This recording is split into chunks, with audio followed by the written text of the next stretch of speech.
Helong magandang buhay po mga kapusong kolektor. Ipapakita ko lang po itong bariyang ito, itong mga isang set na bariyan na ito.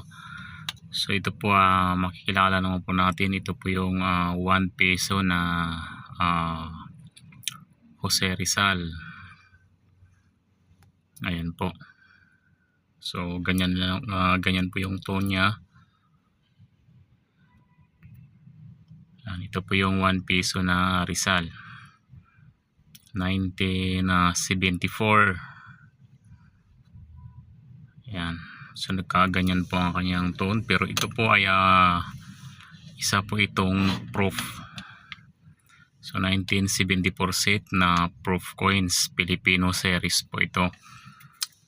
Yan. So parehas lang din naman ito sa common na 1974 na 1 peso ang kanyang sukat at timbang. So ito po ay kanyang lapad po nito ay 33.50 millimeters at ang timbang naman po niya ay 14.50 grams. Yan po. So nagkaganito ang kanyang kulay, maaring na ano siya kasi hindi na maganda yung kanyang hindi nakaseld. So siguro nagkakaroon ng mga moist sa pinaglalagyan niya. So isang set po ito na 1974 na Filipino series proof coins. Yan po yung lalagyan niya. Taklap na po kaya siguro ipinasok ng nagmo-moist. Pero makikita naman natin na ito po ay uncirculated pa rin siya. Meron tayong isang set nito na maganda, hindi ganito. Talagang makintab talaga siya.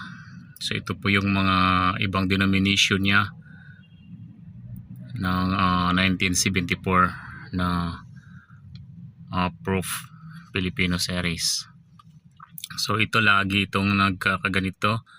Kinakain ng green patina itong 5 centavo na ano kasi ito bronze. So nagkaganyan lagi siya sa halos lahat ng mga 1974 Filipino series na proof. Ito lagi ang may ano. So magaganda pa naman din ang iba niyang kagaya nito. Ayan, yung ibang denomination. 50 centavos, yung 25, 10 centavos at saka itong yan yung 1 centavo.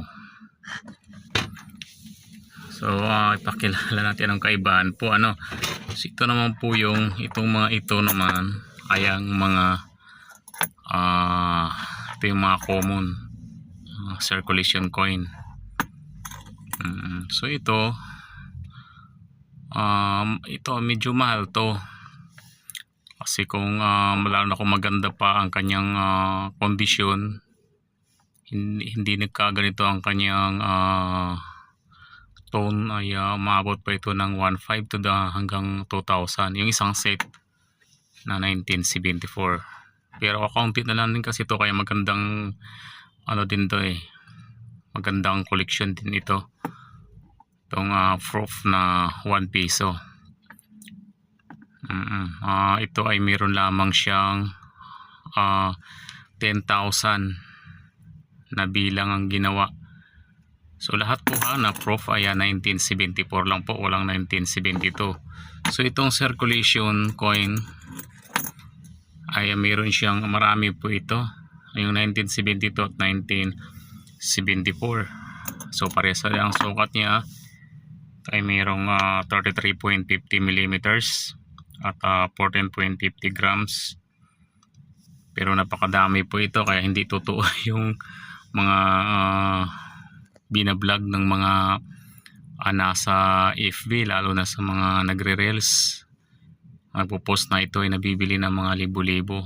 So marami pong mga collector din ang mga nagpo-post nito na kinukundi na itong mga fake na post ng mga fake coin collector vlogger na sinasabi nila na ito ay binibili ng napakamahal.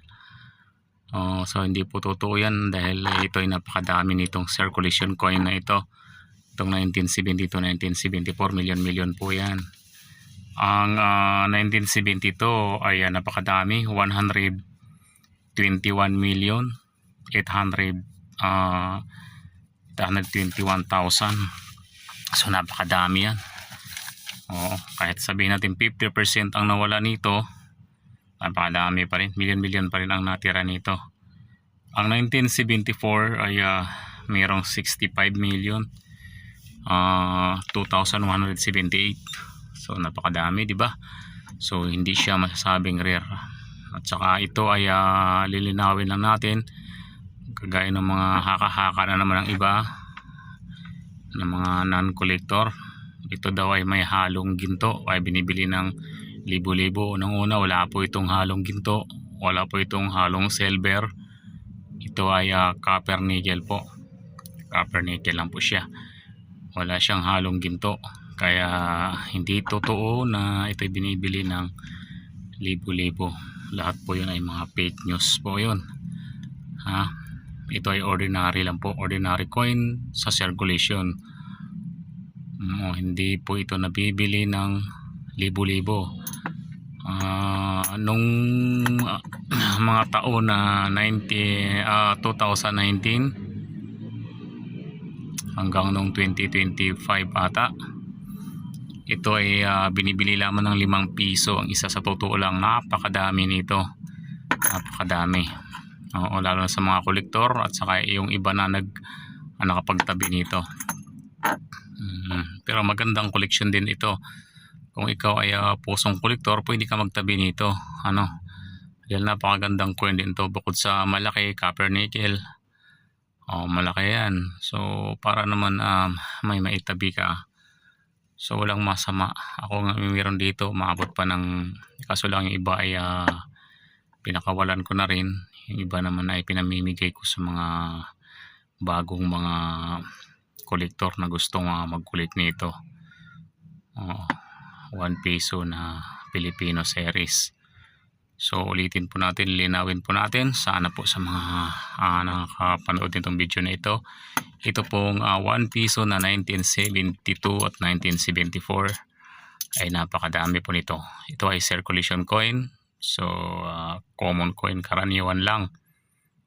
At milyon po ang bilang nito. Milyon.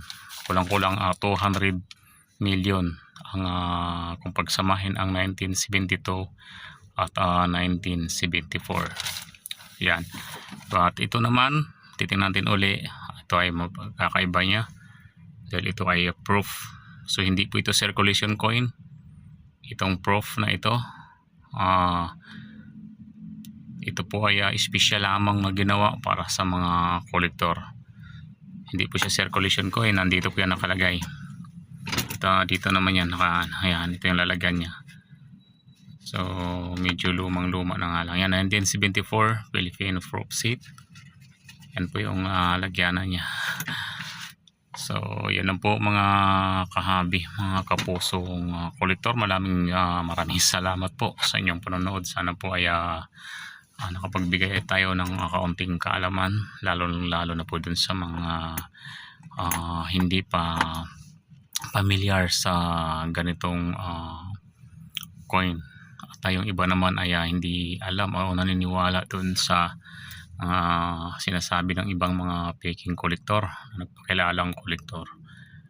Yan lang po mga kapusong kolektor. Maraming salamat po. Sana po inyong nagustuhan at pakisubscribe po sa aking bagong channel. Maraming salamat po at gabayan po tayo ng Panginoong Diyos.